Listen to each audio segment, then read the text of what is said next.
The school principal called me at work. Your daughter is in my office. She's been expelled, come get her. I said, I don't have a daughter. They just repeated, please come now. When I arrived and walked into the office, I froze. Sitting there crying was, Chapter 1, The Call. Clint McMahon was reviewing architectural blueprints for the downtown renovation project when his desk phone rang. At 42, he built McMahon Design Group from a one-man operation into the most sought-after architectural firm in the Pacific Northwest. His office overlooked Seattle's skyline, a testament to 15 years of 18-hour days and calculated risks. Clint McMahon, he answered, not looking up from the drawings. Mr. McMahon, this is Eleanor Spencer, principal at Lakewood Academy. Your daughter is in my office. She's been expelled. You need to come get her immediately. Clint's pencil stopped mid-stroke. I'm sorry. What? Your daughter, Carrie, she's been involved in a serious incident. Please come now, Miss Spencer. I don't have a daughter. I think there's been a mistake. The principal's voice turned sharp. Mr. McMahon, this is not the time for games. Carrie McMahon is sitting in my office right now, and she needs your father. Please come to the school. The line went dead. Clint stared at the phone. He'd been married to Kathleen for 12 years. They had no children, a source of quiet grief they'd both learned to live with after years of failed fertility treatments. He'd never had children with anyone else. This had to be an error.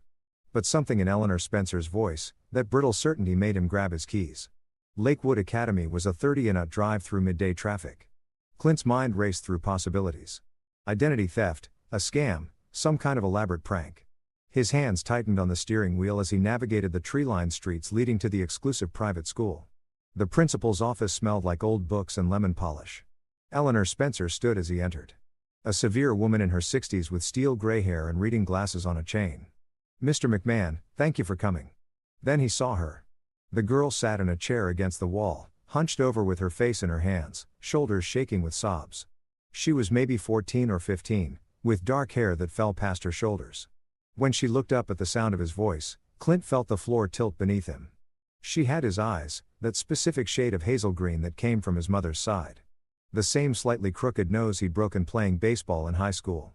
The same widow's peak hairline. Carrie, Eleanor said firmly. Your father is here. The girl's tear-stained face crumpled. Daddy, I'm so sorry. I didn't mean to. They were saying things about Mom and I just. Clint held up a hand, his voice steady despite the earthquake in his chest. Miss Spencer, can I speak with you privately? Eleanor glanced at Carrie, then nodded. Carrie, wait outside my office. The girl fled and Clint heard her collapse onto the bench in the hallway, still crying. Miss Spencer, Clint said carefully. I need you to explain what's happening here. I've been married for 12 years. I have no children. I've never met that girl before in my life. Eleanor's expression shifted from stern to confused. She pulled a file from her desk. Carrie McMahon, age 15, enrolled here 3 months ago. Emergency contact and father listed as Clint McMahon, McMahon Design Group. She showed him the registration form. That was his signature. Her perfect forgery. And the mother? Clint asked, his voice dangerous. Eleanor checked the file. Kathleen McMahon. She filled out all the enrollment paperwork, paid the tuition in full. Kathleen, his wife. What did Carrie do? Clint asked. She broke another student's nose. The girl had been bullying her, apparently making comments about her mother's reputation. Carrie snapped during lunch and attacked her. It's a zero-tolerance situation. Carrie is expelled, effective immediately. Clint nodded slowly, his mind working through scenarios like an architect calculating load-bearing walls. I'll take her home. Thank you, Miss Spencer. In the hallway, Carrie stood as he approached. Up close, the resemblance was undeniable. This girl was his daughter. But how? Get in the car, he said quietly. She followed him to the parking lot without speaking. Once they were both inside his BMW, doors closed, Clint turned to face her. I'm going to ask you questions and I need honest answers. Can you do that? Carrie nodded, wiping her eyes with her sleeve. How old are you? 15. My birthday is December 3rd. Clint did the math. 15 years ago, December. That would put conception around March. 16 years ago, March 2009, the architecture conference in Portland. The memory hit him like a physical blow. He'd been 32, single, focused on building his career. There had been a woman at the hotel bar after the final day of presentations. They talked about design theory and urban planning. Too many drinks. One night, he never got her name. She'd been gone in the morning. Your mother, Clint said. What's her name? Kathleen McMahon. She said you guys got married later after I was born and before I was your father. What was your mother's last name? Carr's brow furrowed. I don't know. She never talks about before you guys got married. Clint pulled out his phone and opened his photo gallery. He found a picture from last month. Kathleen at a charity gala wearing a red dress. He showed it to Carrie. Is this your mother? Carrie shook her head. No, I've never seen her before. Clint's jaw clenched. Describe your mother to me. She's blonde, really pretty. She works at a doctor's office downtown. She's great usually, but lately she's been stressed about money. Not Kathleen, someone else entirely. Where do you live, Carrie? She gave him an address in a middle-class neighborhood south of the city, not anywhere near his house. I'm going to take you home now, Clint said, starting the engine. And I'm going to meet your mother. The drive took 25 minutes.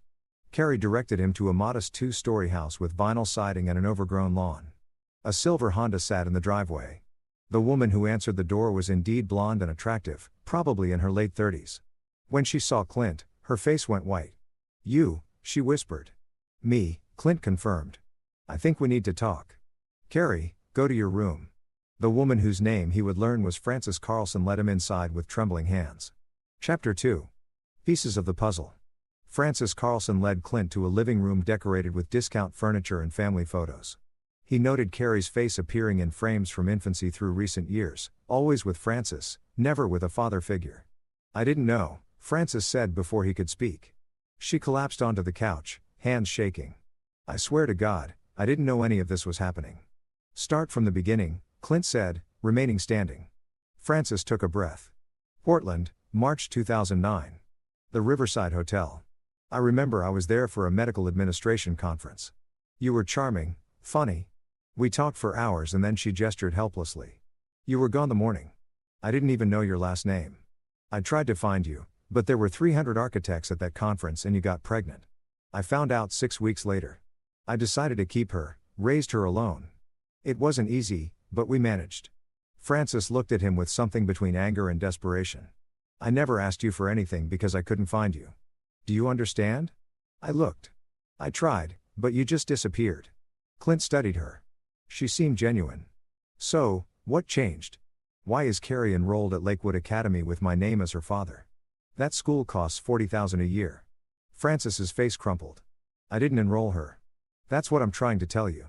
3 months ago, this woman showed up at my door. She knew everything. Your name, my name, Carrie's name. She said her name was Kathleen McMahon and that she was your wife. Clint's blood ran cold. She had photos of you, proof that you were successful, wealthy. She said Frances's voice broke. She said you'd finally acknowledged Carrie as your daughter and wanted to give her the life she deserved. She said you were too busy to reach out yourself, but you'd authorized her to handle everything. She enrolled Carrie at Lakewood, paid the tuition, said you'd be involved when your schedule allowed, and you believed her. She had documents, registration papers with your signature, bank statements showing the tuition payments coming from an account with your name on it. She seemed so legitimate, and Carrie was so happy finally having a father who cared, even if he was busy. I thought. Frances wiped her eyes. I thought maybe you'd found us somehow and wanted to help. Clint pulled out his phone and showed Frances the photo of Kathleen at the gala. Is this the woman? Frances nodded immediately. Yes, that's her.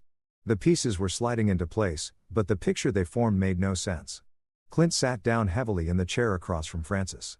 My wife's name is Kathleen McMahon, he said slowly. We've been married 12 years. We don't have children. She's never mentioned you or Carrie. And I swear on my life, I knew nothing about any of this until 2 hours ago when the school called me. Frances stared at him. But the tuition, the papers, she said it was all from you. It wasn't. They sat in silence, both trying to untangle the knot of deception. Why would your wife do this? Frances finally asked. That was the question. Clint stood and paced the small living room. Kathleen earned a good salary as a marketing executive, but not enough to casually spend $40,000 on a random teenager's education. Where had the money come from? I need to see everything, Clint said. Every document Kathleen gave you, every email, every text message. Frances retrieved a folder from a desk in the corner. Inside were enrollment forms, tuition receipts, and printouts of emails. All bearing his forged signature and details about his life that only someone close to him would know. Clint photographed everything with his phone. There's something else, Frances said quietly. Last week, Kathleen came by again. She seemed different, nervous. She said there might be some complications and that I should be prepared for Carrie to maybe switch schools. She asked if I had somewhere Carrie could stay for a while away from Seattle. She made it sound like you were having business problems. Might need to keep a low profile. Did she give me specifics? No, but she asked me to sign some papers. I didn't understand them. Something about custody arrangements and financial responsibility. She said it was just to protect Carrie if things got complicated with your business. Alarm bells rang in Clint's head. Do you have copies? She said she'd send them, but she never did. Clint stood. Francis, I know this is difficult to hear, but you and Carrie are being used in something. I don't know what yet, but I'm going to find out. You pulled out a business card. This is my personal cell number. Don't tell anyone I was here. If Kathleen, my wife, contacts you again, you call me immediately.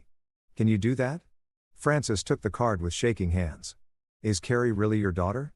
Clint looked toward the stairs where Carrie had disappeared. Genetically, almost certainly, but I didn't know she existed until today. I would have, he stopped, emotions threatening to overwhelm his calculated control. I would have been there if I'd known. What are you going to do? Find out what my wife is really up to and keep you and Carrie safe while I do it. He left Francis his information and a promise to be in touch. As he drove away from the modest house, Clint's mind was already 3 steps ahead. Kathleen had forged his signature, enrolled a child he didn't know he had in an expensive school, paid substantial tuition from God knows where, and was preparing Francis to take custody of Carrie in case of complications. This wasn't benevolence. This was a setup. Clint pulled over 2 blocks away in mid-call. Max, it's Clint. I need your help with something. Can you meet me at Murphy's in an hour? And Max, this one's going to be complicated. Max Jameson had been his friend since college.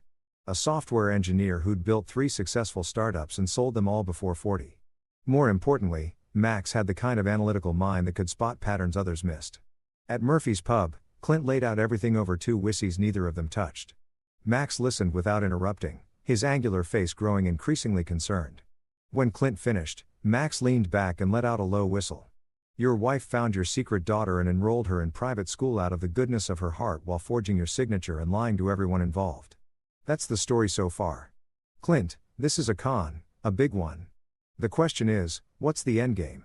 That's what I need to figure out. Max pulled out his laptop. Give me 24 hours. I'll run financials on Kathleen, trace the tuition payments, see what I can dig up.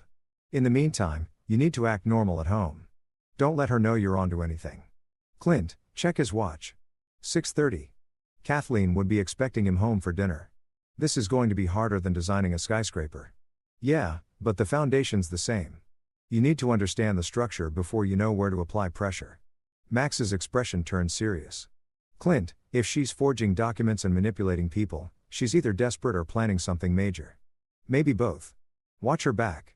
Clint drove home to the house he designed himself, a modern masterpiece of glass and wood overlooking Lake Washington. Kathleen's Mercedes was in a garage. Through the kitchen window, he could see her moving around, preparing dinner like she did every Tuesday. 12 years. How much of it had been real?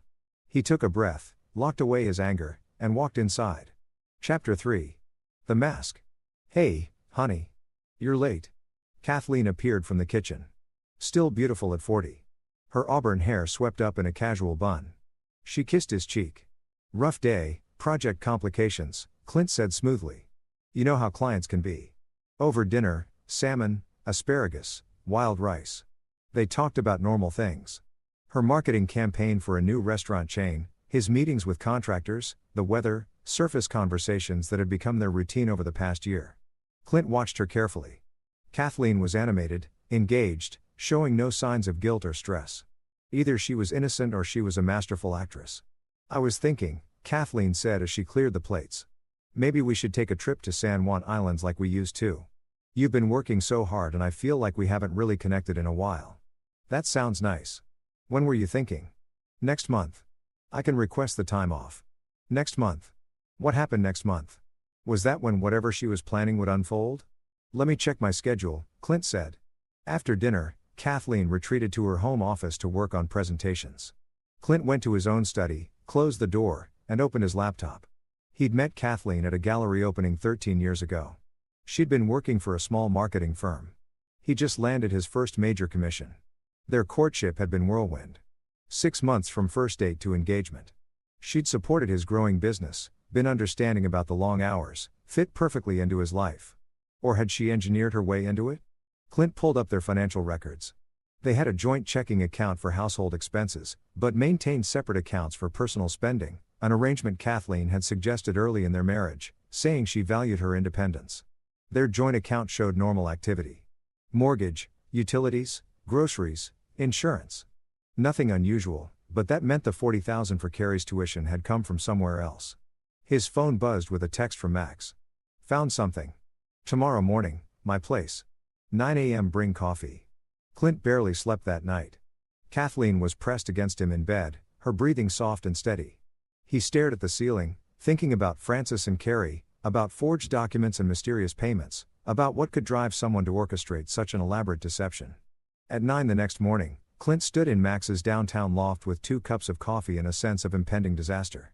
Max's workspace was organized chaos, 3 monitors, server racks, and enough computing power to run a small country. He took the coffee without looking up. Your wife, Max said, is in serious financial trouble. He pulled up screens showing bank records, credit reports, loan documents. She's got 6 credit cards maxed out to the tune of $200,000. Personal loans from 3 different banks totaling another $150,000. A line of credit against her car that's about to default. Clint felt his stomach drop. How did I not know this? Because it's all hidden in personal accounts you don't have access to. She's been very careful. Max pulled up another screen. But here's where it gets interesting. 6 months ago, she opened a new bank account. That's where the tuition payments for Carrie came from. Where the money come from? That's the question because I can't find the source. The deposits are cash made at different branches around the city. $40,000 deposited over 2 months, then transferred directly to Lakewood Academy. $40,000 in cash. Where would Kathleen get that kind of money? Either she's dealing drugs, Max said, or someone gave it to her. But that's not even the weird part. He pulled up a document. 3 weeks ago, she met with a lawyer. Carlton McCabe, estate planning specialist. Clint knew that name. Carlton McCabe handled high net worth clients, people planning complex trusts and inheritance strategies. Why would Kathleen need estate planning? We already have wills. Max's expression was grim. I can't access the details of her meeting, but I made a call to a friend who works at that firm. Kathleen inquired about life insurance policies and beneficiary designations, specifically about what happens to benefits if a spouse dies suddenly. The room seemed to tilt. You're saying she's planning to kill me? I'm saying she's exploring scenarios where you're dead. Whether she's planning it or just preparing for it, I don't know. But combined with everything else, Max met his eyes. Clint, you need to consider the possibility that this whole thing with Carrie is about setting up a motive or creating a situation that benefits Kathleen when you're gone. Clint sat down heavily. His mind raced through the implications. Carrie appears claiming to be his daughter. Kathleen helps by enrolling her in school, forging his signature. If the truth came out publicly, it would be a scandal. Successful architect with a secret love child. His reputation would take a hit. His business might suffer. But worse, if something happened to him and Carrie was legally established as his daughter, she'd be entitled to part of his estate, which meant Francis would control a significant portion of his wealth as Carrie's legal guardian, unless Kathleen had gotten Francis to sign custody documents. The papers Francis mentioned custody arrangements and financial responsibility. If Kathleen had Frank sign over custody of Carrie and then Clint died, Kathleen would control Carrie's inheritance as her legal guardian. Add in life insurance policies and Kathleen could pay off her debts and then some. She's staging a con, Clint said slowly. Carrie is real, my actual daughter, but Kathleen's using her as a chess piece. She establishes Carrie's paternity, gets Francis to sign over custody. Then I have an unfortunate accident. Carrie inherits. Kathleen controls the inheritance as her guardian and pays off her $350,000 in debt with plenty left over. Max finished. Hell of a plan. Except she doesn't know that I know. Max grinned. The same expression he'd worn before launching each of his startups. So, what's our move? Clint stood, his mind already assembling the pieces. First, I need proof. Real evidence that will hold up. Second, I need to protect Carrie and Francis. They're victims in this. Third, I need to figure out who gave Kathleen that $40,000 in cash. You think someone's helping her? I think someone's orchestrating this. Kathleen's smart, but this level of planning, the forged documents, the legal angles, the timing. She didn't come up with this alone. I'll keep digging into the financials. Max said, "What are you going to do?" Clint thought about his daughter, a girl he just learned existed, crying in a principal's office. About Francis, manipulated and frightened. About Kathleen sleeping next to him while plotting his death. "I'm going to play along," Clint said. "Let Kathleen think everything's going according to plan. And while she's setting her trap, I'm going to build a better one." Chapter 4. Digging Deeper. Clint hired Bruce Everett. 3 days later, Bruce ran a private investigation firm that specialized in domestic cases. Discreet, thorough, and expensive. They met at a coffee shop in Tacoma, far enough from Seattle that no one would recognize Clint. Bruce was a compact man in his 50s with gray hair and the weathered look of someone who'd spent decades watching people at their worst. He listened to Clint's story without judgment, taking occasional notes on a leather pad. "You want surveillance on your wife," Bruce said when Clint finished. "I want to know where that cash came from, who she's meeting with, and what she's planning. I need evidence that will stand up in court." Court meaning divorce or court meaning criminal charges. Could be both depending on what you find. Bruce quoted a daily rate that made Clint was even with his wealth. "But given what's at stake, your life potentially, I'd say it's a bargain. I can start tomorrow." "One more thing," Clint said. "My daughter Carrie, she's 15, thinks I'm a deadbeat dad who's finally paying attention. I need someone to keep an eye on her and her mother. Make sure they're safe. Kathleen might decide they're loose ends." Bruce's expression darkened. "You think she'd hurt the girl?" "I think she'd do whatever it takes to close the deal. And right now, Karen and Francis are witnesses to fraud. Maybe worse. I'll assign my best surveillance team. They won't know they're being watched." Over the next 10 days, Clint lived a double life. At home, he was the attentive husband, discussing Kathleen's work projects and planning their San Juan Islands trip. At the office, he buried himself in work while waiting for Bruce's reports. Meanwhile, Max dug deeper into the financial trail. He discovered that Kathleen had taken out a life insurance policy on Clint 3 months earlier. $1 million policy she'd forged a signature to authorize the beneficiary, Kathleen McMahon. "She's got you insured like a prize racehorse," Max said over lunch at a waterfront restaurant. "Along with your existing policies, she's looking at a $3 million payday when you die. Not to mention my share of the firm, the house, the investment accounts," Clint added. "She could clear $5 million easy. How's she planning to do it? Make it look like an accident." "Couldn't have been thinking about that. The San Juan Islands trip next month. Remote location, ocean access, plenty of places for a tragic boating accident or a hiking mishap." "You're still planning to go?" "I'm planning to let her think I'm going. By then, I'll have enough evidence to bury her." Bruce's first major report came on day 8. He followed Kathleen to a cafe in Bellevue where she met with a man Bruce had photographed and identified: Randall Austin. Clint stared at the photo spread across his desk. Randall Austin was 45, conventionally handsome in a slick way with styled hair and expensive clothes. In the photos, he and Kathleen sat close together, her hand on his arm, their body language intimate. "He's a pharmaceutical sales rep," Bruce explained. "Makes good money, but he's also got a gambling problem. Owes about $200,000 to some very unpleasant people. So, he and Kathleen are in debt, and I'm their solution. It gets better." Bruce pulled out more photos. "I followed Austin after his meeting with your wife. He drove to an office building downtown and met with this man." The next photo showed Randall talking with another man in a parking garage. The second man was balding, nervous looking, holding a briefcase. "That's Lester Clayton. He's a lawyer, the disbarred kind. Lost his license 5 years ago for fabricating evidence in a divorce case. Now he works in the gray areas. Document forgery, false identities, helping people disappear. The pieces click together. Lester forged my signature on the school documents. Probably the insurance policy, too. That would be my guess. And here's the timeline. Kathleen starts her affair with Randall about 18 months ago, right around when you told her you wanted to expand the business, which would have meant more wealth down the line, but also more work in the present. 6 months later, they're both drowning in debt. They need a solution. So, they come up with the perfect crime. Clint said, "Frame me as a deadbeat dad who abandoned his kid, establish Carrie as my legal daughter, get custody through fraudulent means, kill me, and split my estate." Except they needed startup capital to make it work. The $40,000 for tuition, money to pay Lester, living expenses while they set everything up. Bruce pulled out bank statements. "I tracked the cash deposits. Rand made them, not Kathleen. He got the money from a business partner, a guy he imports pharmaceuticals with. They've got a side operation bringing in prescription drugs from Canada and selling them under the table. Illegal drug sales funded my fake death. Life's funny that way. Bruce's expression turned serious. But here's the part that should really worry you. I checked Austin's phone records. He's sloppy about security. 2 days ago, he called someone at Lakewood Academy. Didn't talk long, but I got the number and traced it. Who? Eleanor Spencer's administrative assistant. And yesterday, Carrie got expelled. Clint felt ice in his veins. They orchestrated the expulsion. The bullying was real. I confirmed that with the other girl's parents, but I think they manipulated the situation, made sure it escalated into violence. They wanted Carrie expelled so you'd get that phone call.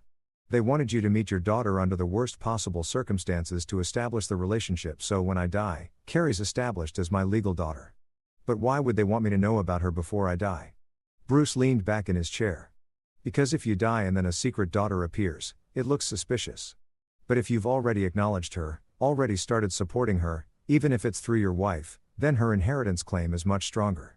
No questions about DNA, no legal battles, just a tragic situation where a father dies after finally connecting with his kid. So, I was supposed to meet Carrie, feel guilty about abandoning her and start a relationship, maybe even change my will to include her, and then have that tragic accident in the San Juan Islands. But here's the good news. Bruce pulled out a USB drive. I've got everything documented. Photos of Kathleen and Randall, financial records showing the illegal drug money, audio recordings of their conversations. Randall's terrible about OP-SEC. Leaves his phone unlocked everywhere and connections to Lester Clayton. It's enough to charge them with conspiracy to commit fraud, forgery, and possibly attempted murder if they make a move. Clint took the drive, his mind already planning the next steps. I need more time. I want to know if there are other players involved, and I want to make sure Carrie and Francis are completely protected before this blows up. How long? 2 weeks. Can you keep surveillance going? Your money, your timeline. But Clint, these people are planning to kill you. 2 weeks is a long time to sleep next to someone who wants you dead. I'll be careful, and I'll make sure I'm never anywhere vulnerable with her. That night, Clint lay awake again, listening to Kathleen breathe beside him. He thought about the first time they'd met, the whirlwind romance, the wedding where she'd cried happy tears. Had any of it been real, or had she been playing a long game from the start? His phone buzzed with a text from an unknown number. Is my dad really you? Carrie Francis must have given her his number. He texted back. Yes. It's complicated, but yes. We'll talk soon. Are you okay? I'm scared. Mom says we might have to move. She's acting weird. You're safe. I promise. Just do what your mom says and don't tell anyone we're talking. Okay. Okay. Will I see you again? Clint stared at the ceiling, thinking about a daughter he just learned existed. A daughter caught in the crossfire of someone else's greed. Yes, soon. I promise. He put the phone away and formulated the next phase of his plan. Chapter 5. The Ally. Clint called Carlton McCabe the next morning from his car, parked in a lot across from a construction site. The lawyer answered on the third ring. Carlton, it's Clint McMahon. We met at the Architectural Digest Gala last year. Of course, Clint, what can I do for you? My wife had a consultation with you recently. I'd like to discuss our estate planning. There was a pause. Carlton was good at his job. He heard the weight behind the casual words. I'm free this afternoon. 3 o'clock. Carlton's office was in a glass tower downtown, tastefully decorated with art that spoke of old money and discretion. The lawyer himself was 60, distinguished with silver hair and the calm demeanor of someone who'd handled countless sensitive situations. Before we begin, Carlton said I should mention that attorney-client privilege applies to your wife's consultation. I can't reveal what we discussed. I'm not asking you to, Clint said. He pulled out the USB drive from Bruce and set it on the desk. I'm asking you to help me stop her from committing murder. Carlton's eyebrows rose. That's quite an accusation. It's quite a situation. Clint spent the next hour laying out everything he'd discovered. Carlton listened without interrupting, his expression growing increasingly grave. When Clint finished, Carlton sat back in his leather chair. Your wife came to me asking about estate structures and life insurance benefits in the event of your death. She claimed it was standard planning given your wealth. I had no reason to suspect otherwise. He looked at the USB drive. May I? Everything's documented. Carlton reviewed the files on his laptop. His face impassive. Finally, he looked up. This is conspiracy to commit fraud and possibly murder. You need to go to the police. Not yet. The moment I do, Kathleen and Randall will lawyer up and the whole thing becomes she said. I need them to make their move to show clear intent to harm me. Only then can I guarantee they'll go to prison. That's extraordinarily dangerous. That's why I need a lawyer. I need someone who can protect my assets, prepare documentation that will stand up in court and act quickly when this goes public. I also need someone to help me structure a trust for Carrie that Kathleen can never touch. Carlton was quiet for a long moment. You understand? I'd be working against your wife's interests. My wife is planning to kill me. I don't care about her interests. Fair point. Carlton pulled out a legal pad. Let's talk about what you need.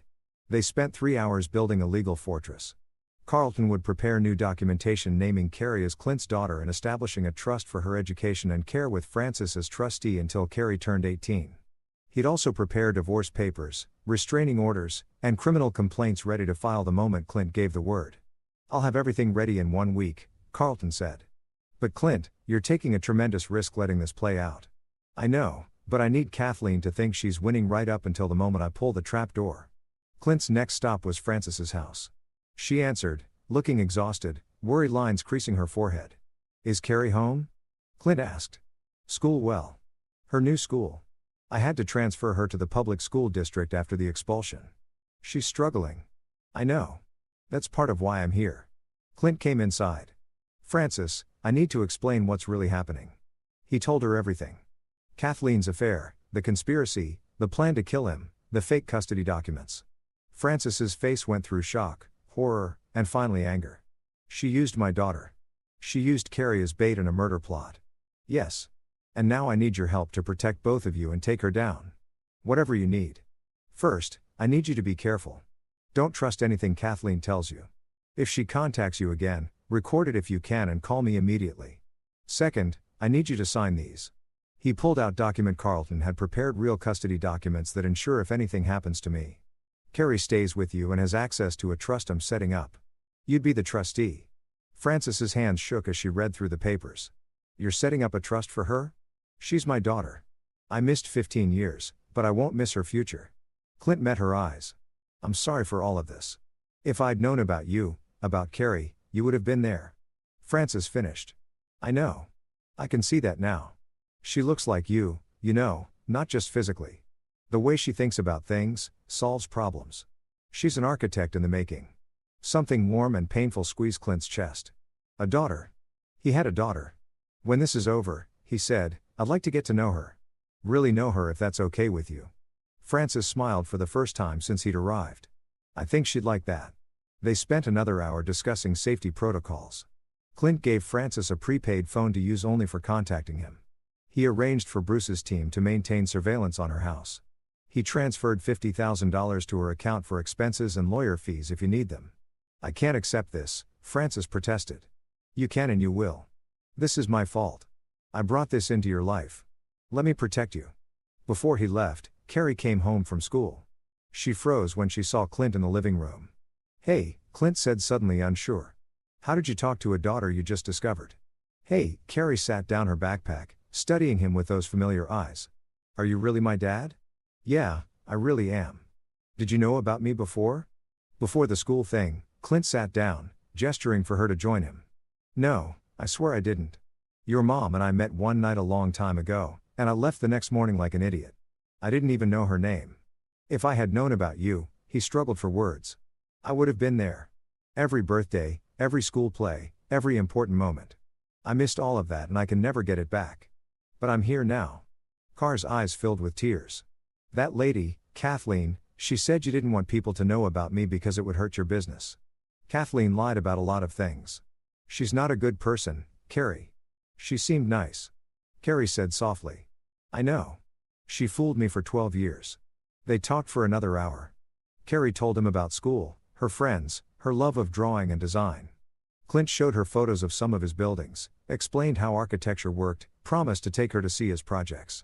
When he finally left, driving back toward downtown and the life he was about to burn down, Clint felt something he hadn't felt in years. Purpose beyond work. He had a daughter to protect, and he'd burn the world down before he let Kathleen and Randall hurt her. His phone rang. Max, I found something else, Max said without preamble. Randall Austin has a third partner, someone who's been helping with the pharmaceutical smuggling. Who? A shipping coordinator named Gumo Shoemaker. Works at the Port of Seattle. He's been helping Randall get containers through customs without inspection. And here's the interesting part. Guo has a boat, a 40-foot yacht he keeps at the marina. Clint felt his pulse quicken. The San Juan Islands. That's what I thought. I pulled harbor records. Guillermo's been mapping routes through the islands for the past month. Routes that pass through some very remote areas with deep water. They're not just planning a boating accident. They're planning to make my body disappear. Looks that way. I'm sending you the route maps. Clint, you can't get on that boat. I'm not planning to, but I'm planning to make them think I will. Chapter 6. The Spring Titans. 2 weeks before the planned San Juan Islands trip, Kathleen became increasingly affectionate. She cooked Clint's favorite meals, suggested they watch movies, cuddled on the couch, initiated sex more often than she had in the past year. She was sealing the deal, making sure he'd go on the trip. I can't wait to get away, Kathleen said one evening, her head on his shoulder. Just the two of us. No work, no stress. Like it used to be. It'll be good, Clint agreed, stroking her hair while his mind calculated angles and evidence. Bruce's surveillance had captured multiple meetings between Kathleen and Randall. In one recording, they discussed timing. The third day, Randall said, we'll be far enough out that it'll take hours for anyone to respond.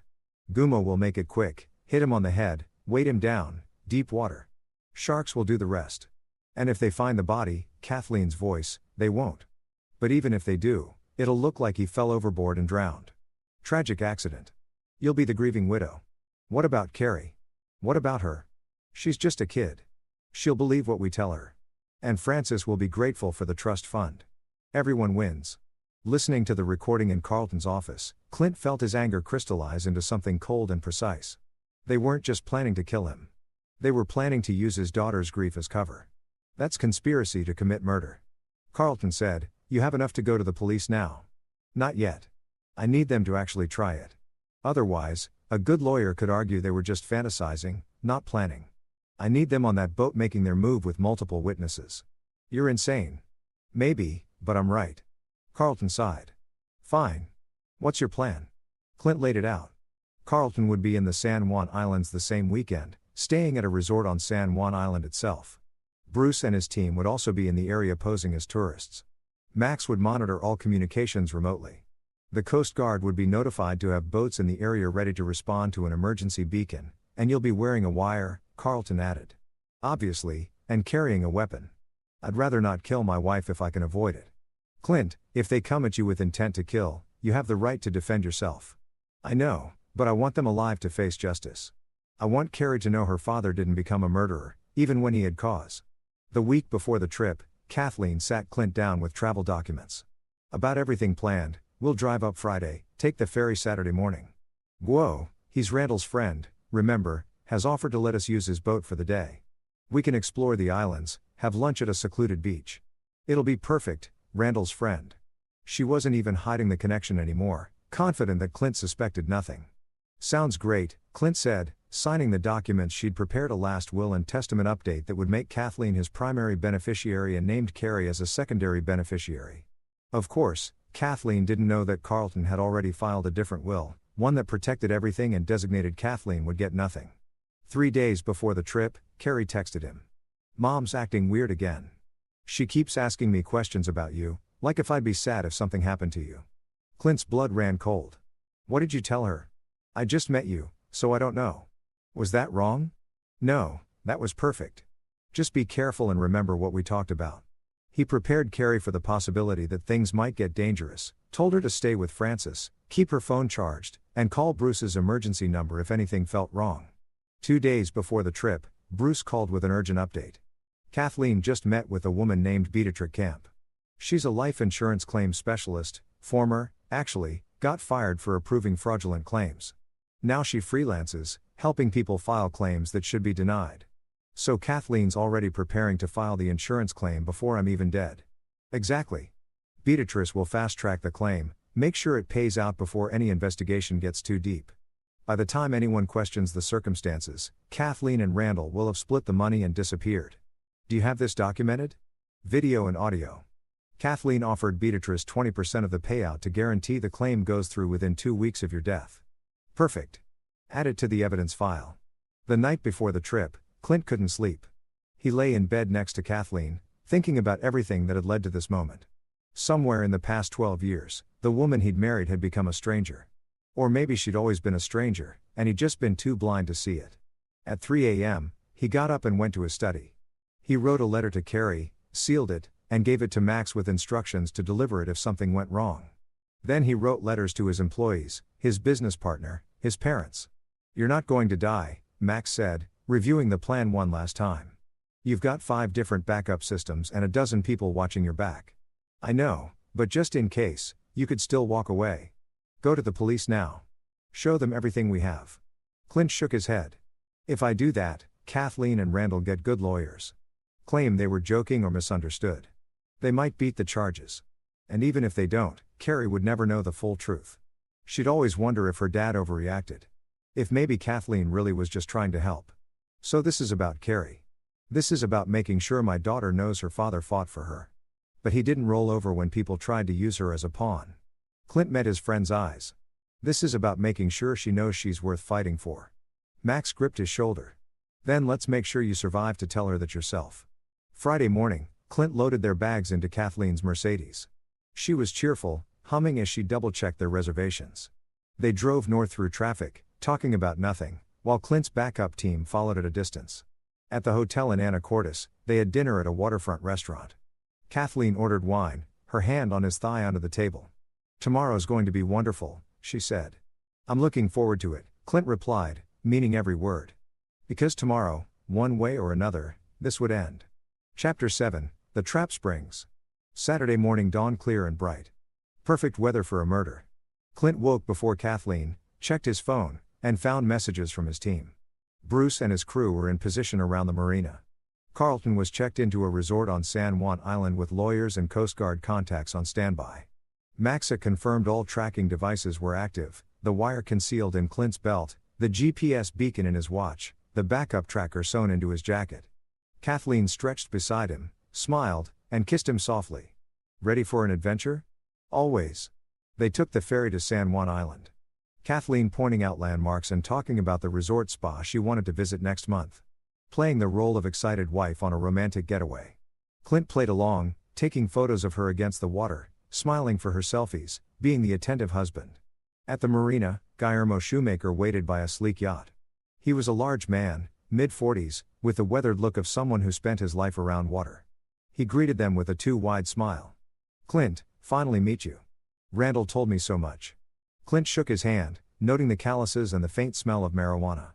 "Thanks for letting us use your boat." "No problem. Kathleen said you wanted to see some of the remote islands. How about the perfect route planned?" They boarded the yacht. Gummo cast off while Kathleen went below to check out the cabin. Clint stood at the rail watching the marina recede and pressed the activation button on his wire. From this point on, everything would be recorded.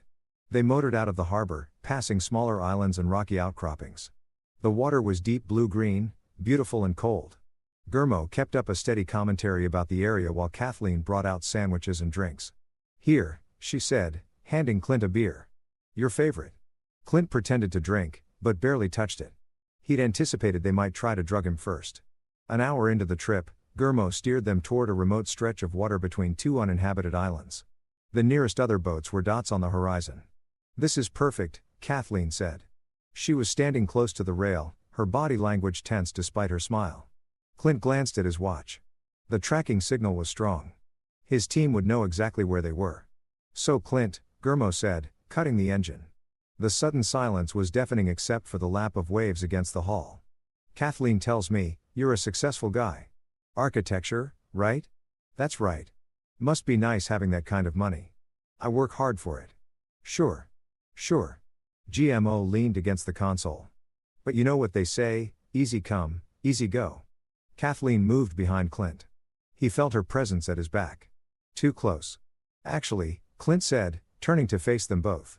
"I think the expression is easy come, easy go. But in this case, nothing about my success was easy. I built my firm from nothing.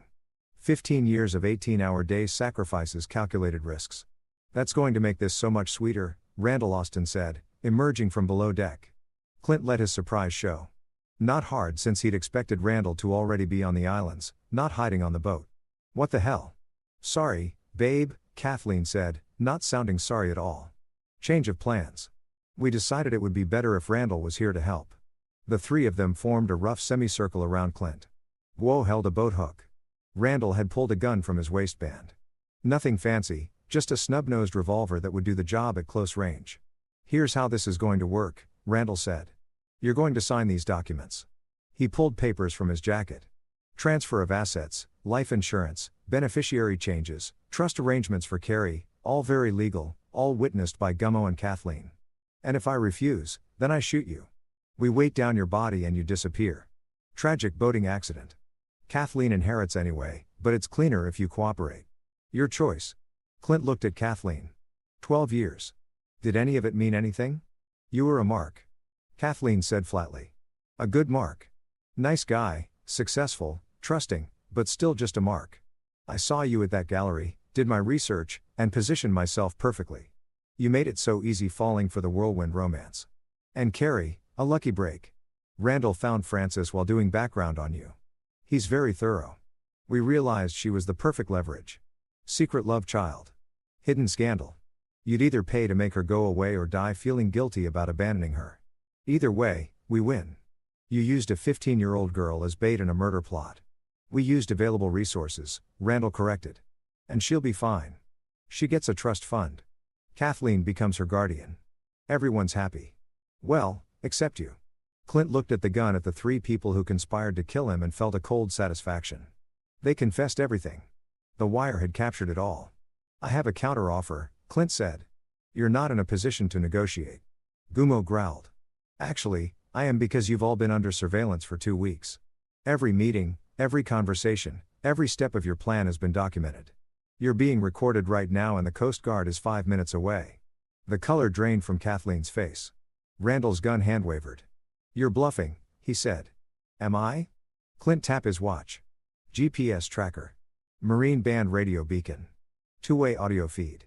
Say hi to Carlton McCabe, my lawyer who's listening from San Juan Island, and to Bruce Everett, the private investigator who's been following all of you. Clint, we're receiving everything. Carlton's voice came through the watch speaker. Tiny but clear. Coast Guard cutter is en route. ETA 4 minutes. That's not possible, Kathleen whispered. You got sloppy. Randall doesn't secure his phone. Gummo brags about his drug smuggling operation to anyone who will listen. And you, Kathleen, you forged my signature on legal documents. That's a federal crime. Adding conspiracy to commit murder, fraud, identity theft, and you're all looking at 20 years minimum. Randall's hand tightened on the gun. I'll shoot you right now. Go ahead.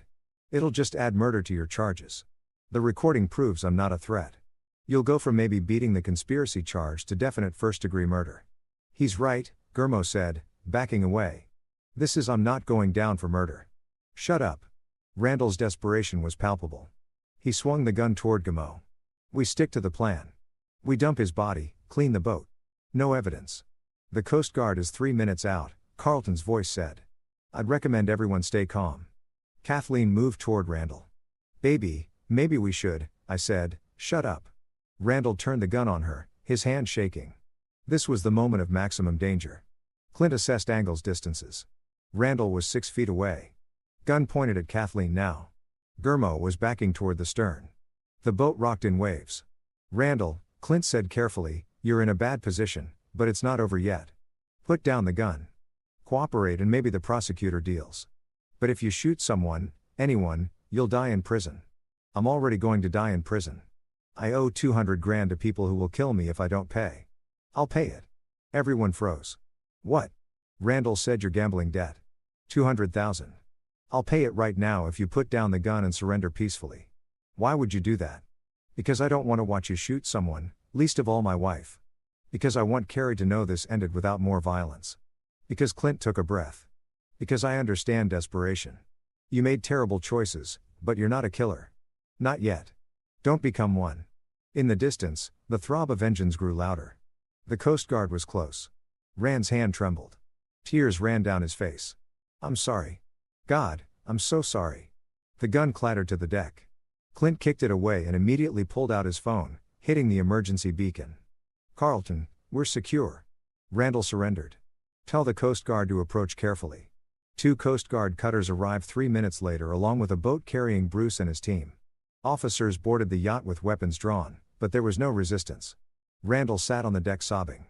GMO was already shouting about wanting a lawyer. Kathleen stood at the rail staring at the water, her expression blank.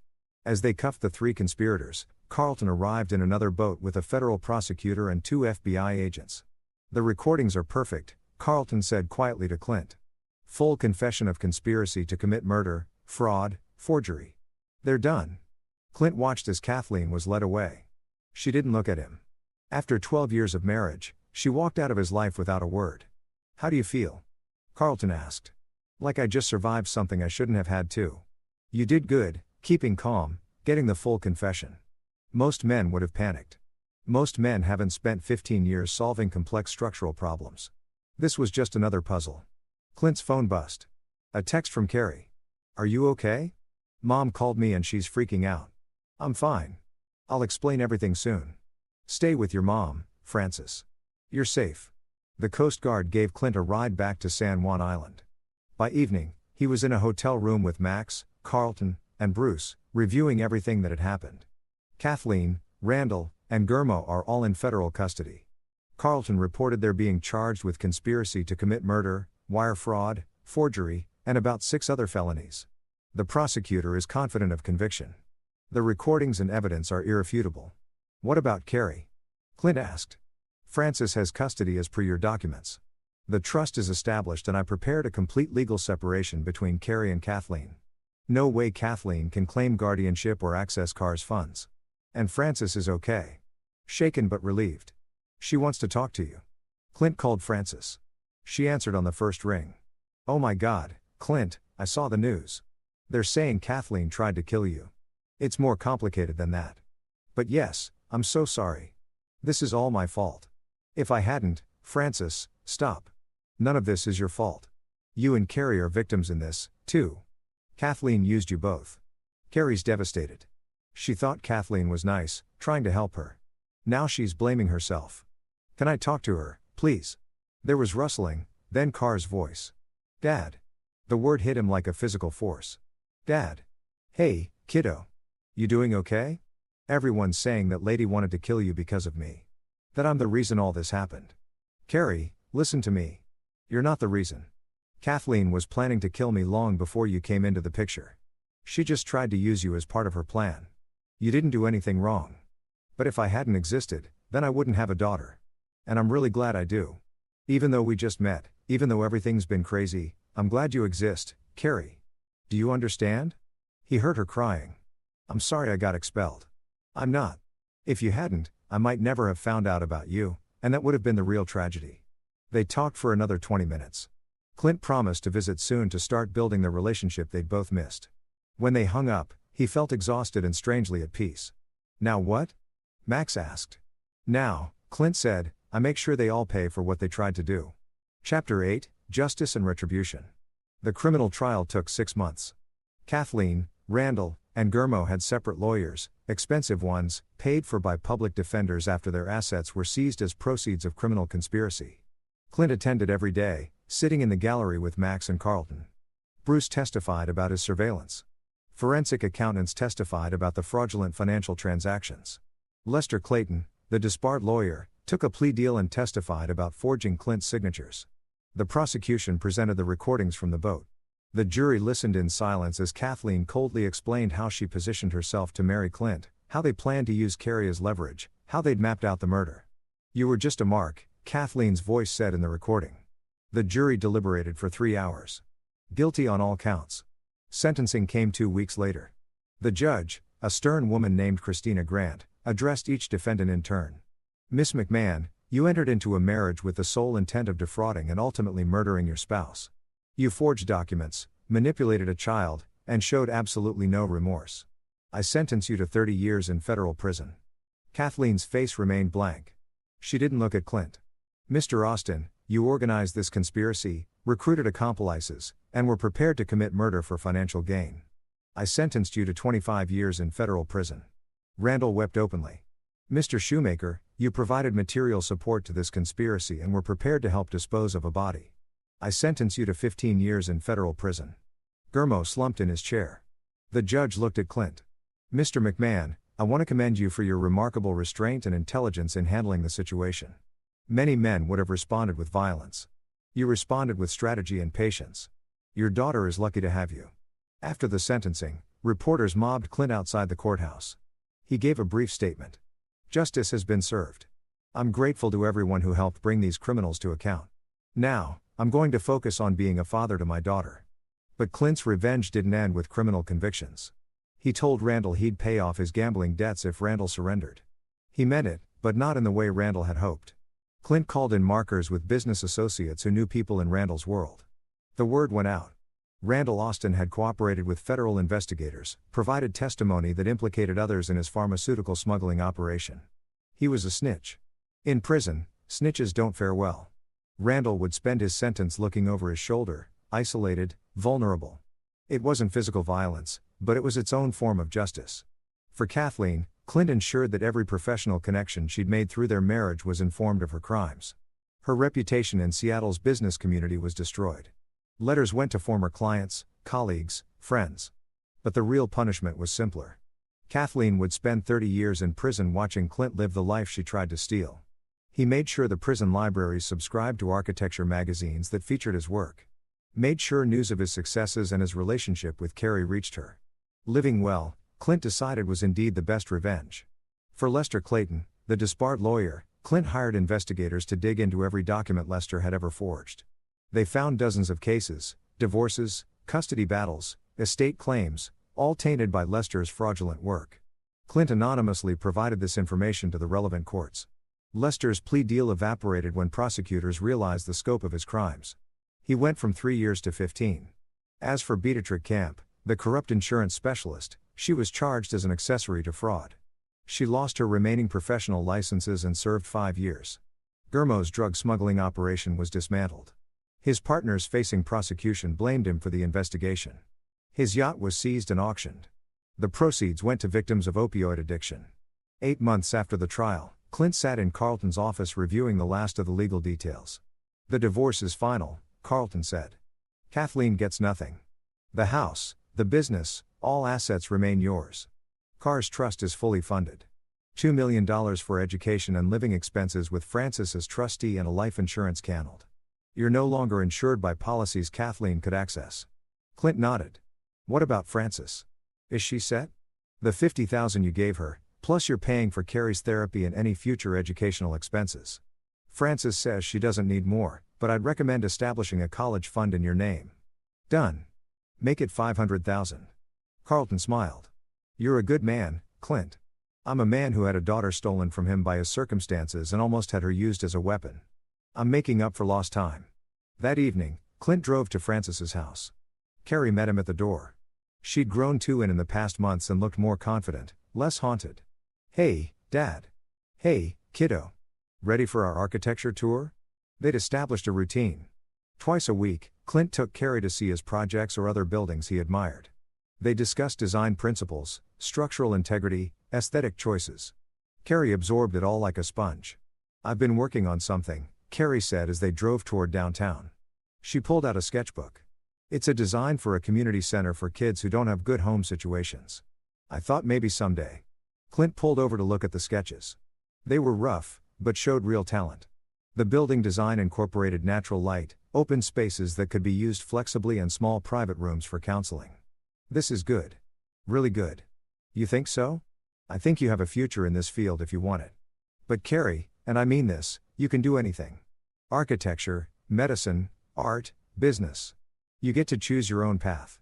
I want to do what you do. Build things that help people. Clint felt his throat tighten. Then I'll teach you everything I know. They spent the evening sketching together at a cafe. Carrie asking questions, Clint explaining concepts. For the first time since that phone call from the principal, Clint felt something like peace. He'd lost 12 years of his marriage to a lie. But he gained a daughter and a future. Fair trade, he thought. Chapter 9. New Foundations. 1 year after the trial, Clint stood at the groundbreaking ceremony for the Francis Carlson Community Center, a facility designed to provide resources for single parents and their children. Carrie stood beside him, her design sketchbook clutched in her hands. You sure about this? Carrie asked, naming it after my mom. Your mom raised you alone for 15 years with no help and no support. She deserves to be honored. Clint smiled. Plus, she had to put up with me showing up unexpectedly and turning her life upside down. Francis approached, looking overwhelmed. Clint, you didn't have to do this. I wanted to. This facility will help hundreds of families like yours. It seems right that your name is on it. The ceremony was small, just family, close friends, and a few reporters. Max gave a speech about community and second chances. Carlton talked about the importance of protecting vulnerable families. Carrie read a statement she'd written about resilience and hope. Clint watched his daughter speak with confidence and poise and thought about the strange journey that had led them here. A phone call from principal. A conspiracy to commit murder. A daughter he'd never known existed. Adversity he'd learned as an architect either weakened structures or made them stronger. The key was understanding where to add support, where to remove weight, and how to build foundations that could weather any storm. After the ceremony, Carrie pulled him aside. I got accepted to summer architecture camp at Yale. That's fantastic. And I've been thinking when I graduate high school, maybe I could work at your firm as an intern. Clint pulled her into a hug. You got a job waiting whenever you want it. McMahon Design Group could use another McMahon. McMahon Carlson. Carrie corrected. I'm keeping both names. Mom earned her place, but you're my dad. I want both. McMahon Carlson. It is. That evening, Clint hosted a dinner at his house. His house now free of Kathleen's presence. He'd redecorated, softened the modern edges with warmer colors and comfortable furniture. Made it feel like a home instead of showpiece. Francis, Carrie, Max, Bruce, and Carlton gathered around the dining table. They toasted successes, shared stories, and laughed. So, what's next for you? Max asked Clint, any new projects? A few. There's a hospital wing in Portland, a museum in San Francisco, and Carrie and I are collaborating on a design for a youth shelter in Seattle. Collaborating? Frances raised her eyebrows. Dad's teaching me professional architecture, Carrie explained. And I'm teaching him how teenagers actually want spaces designed. It's a fair trade, Clint agreed. After dinner, Carrie found Clint on the deck overlooking the lake. The sun was setting, painting the water gold and orange. Can I ask you something? Carrie said, anything? Do you ever wonder what would have happened if Kathleen's plan had worked if you died? Clint considered the question sometimes. But then I remember that I didn't die. I fought back. I won. I got to meet you. So whatever hypothetical past might have been, this reality is better. Even though your marriage was a lie, even though you were almost murdered, Carrie, I was married to a woman who never loved me, who saw me as a mark from day one. That sucks. But because of her scheme, I found out I had a daughter. A smart, talented, amazing daughter who makes me prouder every day. So yeah, even though it was terrible, something good came from it. Carrie leaned against the railing. She wrote me a letter from prison. Clint's protective instincts flared. What did it say? That she was sorry. That she never meant to hurt me. That she hoped I'd visit her someday. Carrie looked at him. I'm not going to. She used me, lied to Mom, tried to kill you. I don't forgive her. You don't have to forgive her. But Carrie, holding on to anger will hurt you more than it hurts her. When you're ready, maybe not now, maybe not for years. You might want to let go of that anger. Not for her sake, but for yours. Is that what you did? Let go of being angry. I'm working on it. Some days are easier than others. Clint put his arm around her shoulders. But I've got a pretty good motivation to focus on the future instead of the past. Me, you and Francis, and Max and Carlton and Bruce and everyone who helped me survive and all the buildings we're going to design together. Carrie smiled. McMahon Carlson architecture has a nice ring to it. They stood together watching the sunset. Father and daughter building something new from the wreckage of betrayal and lies. 6 months later, Clint received a letter from Kathleen. He almost threw it away without reading it, but curiosity won out. Clint, I don't expect forgiveness. I don't deserve it, but I wanted you to know that I've had a lot of time to think about what I did, and I understand now how monstrous it was. I was drowning in debt, desperate, and I made terrible choices. I told myself you wouldn't really get hurt, that it would all work out, that I was just being practical. I was wrong. I stole 12 years of your life. I tried to use Carrie, an innocent girl, as a pawn. I almost made you both believe terrible lies about each other. I deserve every year of this sentence. If there's any justice in the world, you've built a relationship with Carrie. She's probably an amazing person. I'll never know her, but I hope she knows how lucky she is to have you.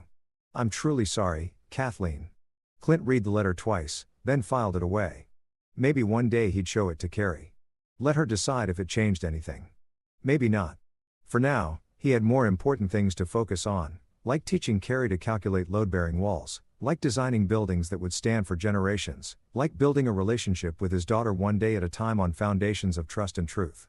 Clint McMahon had been betrayed by the person he'd trusted most. He'd nearly been murdered. He discovered a daughter he'd never known existed, and he'd won. Not through violence or cruelty, but through intelligence, patience, and an understanding that the best revenge wasn't destruction. It was building something better from the ashes. He was an architect after all. Building things was what he did best. Even when the foundation was broken, even when the structure seemed unsalvageable, there was always a way to create something beautiful and strong. You just had to know where to place the support beams. And Clint McMahon always knew where to place the support beams.